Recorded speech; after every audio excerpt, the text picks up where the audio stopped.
नमस्कार, मी एके सर. एके इंजिनिअरिंग अकॅडमीच्या ऑनलाईन प्लॅटफॉर्मवर परत एकदा सर्वांचं स्वागत आहे.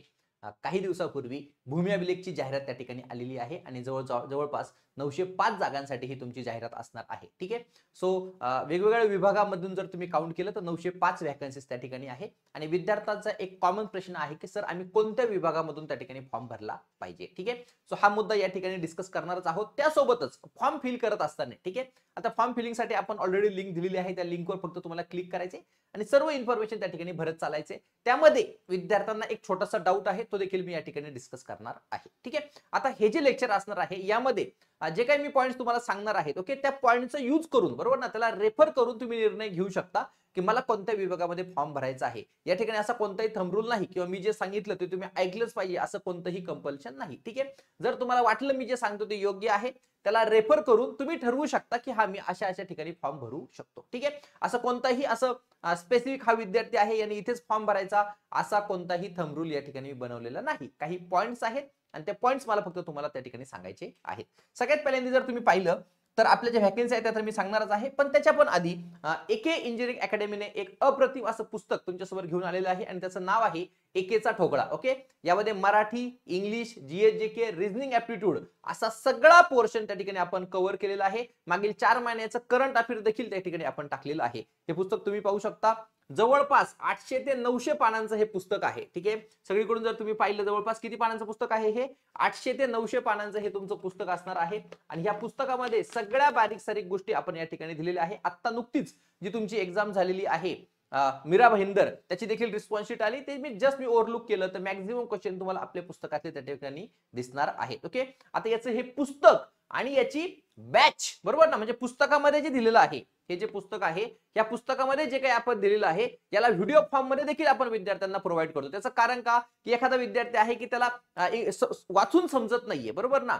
ज्यावेळेला एखादी गोष्ट एखादं पेज मी तुम्हाला वाचायला दिलं आणि ते तुम्ही स्वतः वाचतायत आणि ते मी तुम्हाला एक्सप्लेन केलं बरोबर ना. कोणतं सोपं जाईल जे पेज तुमच्या हातात आहे आणि तेच मी तुम्हाला एक्सप्लेन करतोय हे तुम्हाला जास्त सोपं जाणार आहे. ज्याची अंडरस्टँडिंग जास्त आहे चांगली आहे त्यांनी फक्त पुस्तक घ्यायचे पण ज्याला वाटते की मला पुस्तकासोबत व्हिडिओ कोर्स पाहिजे ते देखील रेफर करू शकता.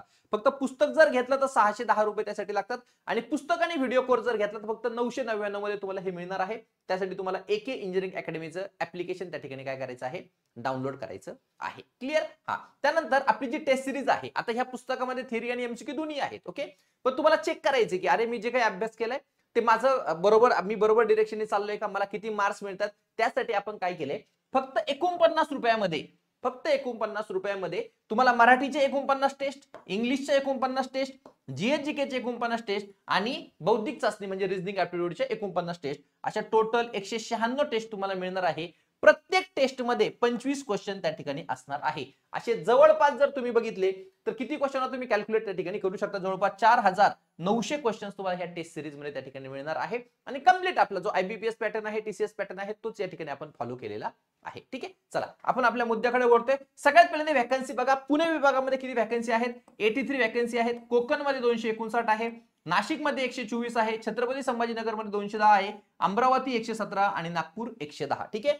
ही लिंक आहे याला देखील तुम्ही गुगलवर जर टाइप केलं तर तुम्हाला इथे ऍप्लिकेशन फॉर्म त्या ठिकाणी सुरू होईल आणि नॉर्मल तुमचं रजिस्ट्रेशन करायचं आहे. त्या ठरलेल्या गोष्टी आहेत त्याच तुम्हाला त्या ठिकाणी करायच्या आहेत. ओके. आता एक कॉमन डाऊट जो विद्यार्थ्यांनी येतोय तो म्हणजे काय आता बघा एक्झामचं जे फॉर्म फिलिंगची जी लास्ट डेट आहे ही 24 तारखेपर्यंत दिलेली आहे. ओके. 24/10 पर्यंत आहे. आता एक्सटेंड होऊ शकते तर होऊ शकते. ठीक आहे. फिक्स नाही. 24 पर्यंत जर तुम्हाला वाटलं की मला त्याच्यानंतर फॉर्म भरायचा आहे 23 पर्यंत जास्तीत जास्त वाट बघा. तोपर्यंत तुम्हाला नोटिफिकेशन येऊन जाईल की एक्झामची जे काही फॉर्म फिलिंगची डेट आहे ती एक्सटेंड झाली की नाही. ओके. आणि एक्झामची डेट दिलेली आहे 13 आणि 14 नोव्हेंबर. ठीक आहे. चेंज होऊ शकते का त्यांनी इथे मेन्शन केलं 3 स्टार आणि 3 स्टारचा अर्थ इथे दिलाय की थोडा बदल त्या ठिकाणी होऊ शकतो. ठीक आहे. पण आता तुम्ही पकडताना अभ्यास करताना हीच तारीख त्या ठिकाणी पकडायची आहे. अभ्यास करताना तुम्हाला 13 आणि 14 नोव्हेंबर हीच तारीख पकडायची आहे आणि त्याला धरूनच अभ्यास करायचा आहे. जर एक्झाम पुढे गेली तर तुमच्यासाठी ते रिव्हिजन साठी तो वेळ त्या ठिकाणी तुम्हाला एक्स्ट्रा मिळणार आहे. क्लिअर. आता विद्यार्थ्यांचा एक महत्त्वाचा डाऊट म्हणजे काय ज्यावेळेला तुम्ही फॉर्म भरता त्यावेळेला एक लाईन तुम्हाला लिहून येते are your marks calculated on CGPA basis. आता ज्याच्या रिझल्ट मध्ये सीजीपीए नाहीये त्याला नो करायचंय त्याला पुढचा प्रश्न येणारच नाही. पण ज्यांनी सीजीपीए आहे त्याला त्या ठिकाणी यस करावं लागेल. मग विद्यार्थ्यांचा प्रश्न आहे की सर इथे काय कोणता नंबर टाकायचा.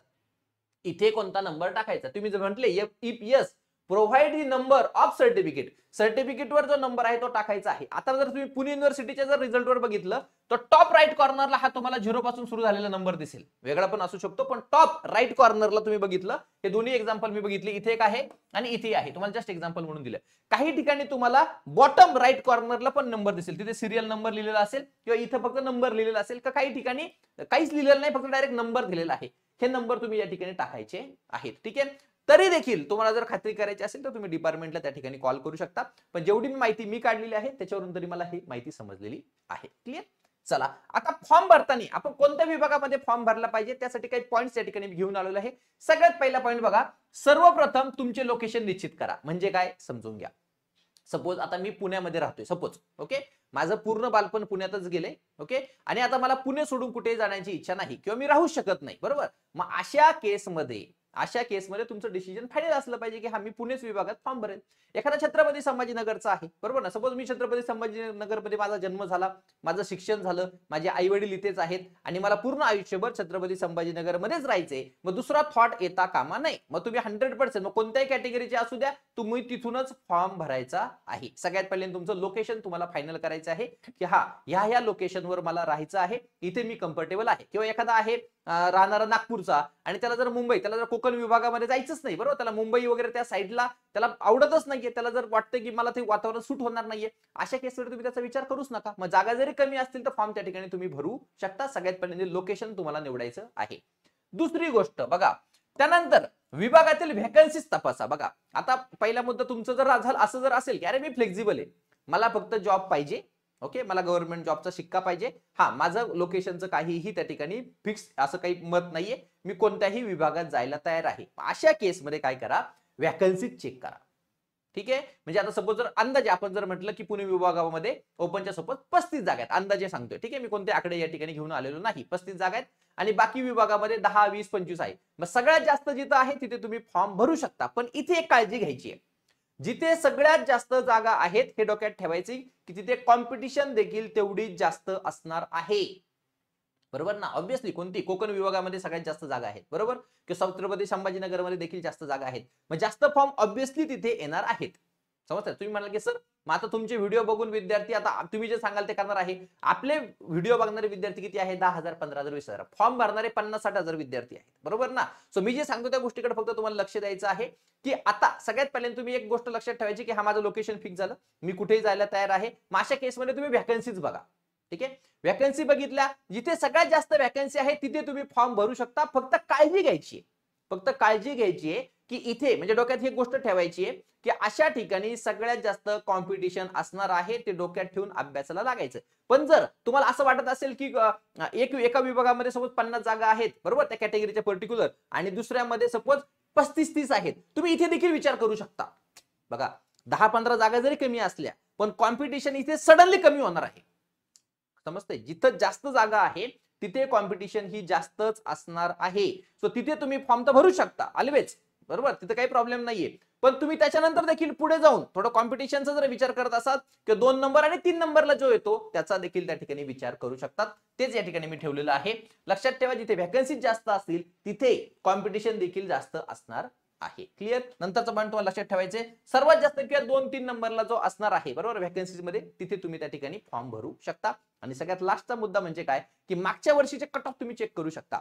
आपल्या टेलिग्रामवर जायचे, फाईल्स मध्ये जायचे, 2022-23 ला ज्यावेळेला रिझल्ट आला त्यावेळेच्या फाईल चेक करायचे आणि कट ऑफ फक्त बघायचे. ओके. कोणत्या विभागामध्ये, म्हणजे मी जे सांगतो त्याच्यावर तुम्ही डायरेक्टली विश्वास ठेवू नका. मी जे सांगतोय की जिथे व्हॅकन्सी जास्त आहे तिथे कट ऑफ जास्त लागतोय, एकदा क्रॉस चेक करा खरंच तसं झालंय का, समजते, मग तुम्हाला त्या ठिकाणी निर्णय घेता येईल. ओके. असं वेगळं काही मी थंब रूल तुम्हाला सांगणार नाही. जिथे व्हॅकन्सी जास्त आहे तिथे तुम्ही फॉर्म भरू शकता, त्याबद्दल काहीही प्रॉब्लेम नाही. ओके. पण माझं असं म्हणणं आहे की जिथे 2 किंवा 3 नंबरचे व्हॅकन्सी जास्त आहेत तिथे तुम्ही अप्लाय करू शकता. ठीक आहे. एवढेच मला तुम्हाला पॉईंट सांगायचे होते. याच्या व्यतिरिक्त जर तुम्हाला काही डाऊट वाटला तर खाली कमेंट बॉक्स आहे, कमेंट बॉक्स मध्ये तुम्ही कमेंट करू शकता, तुम्हाला रिप्लाय दिला जाईल. आणि जर इन केस रिप्लाय नाही आला तर माझा नंबर आहे 9067051404, यावर तुम्ही मला कॉल करू शकता. आणि जाता जाता हा जो एकेचा ठोकळा आहे हा फक्त भूमी अभिलेखच नाही, बाकी कोणतीही एक्झाम आगामी काळात येऊ द्या, पीडब्ल्यूडी, डब्ल्यूआरडी, डब्ल्यूसीडी, बरोबर ना, तुमची नगर परिषद असू द्या, कोणतीही एक्झाम असू द्या, ह्या सगळ्या एक्झाम साठी एकच नॉन टेक्निकल साठी ऑल इन वन एक बुक आहे. एवढंच तुम्हाला रेफर करायचं आहे. क्लिअर? चला भेटूयात पुढच्या लेक्चरमध्ये. Thank you so much.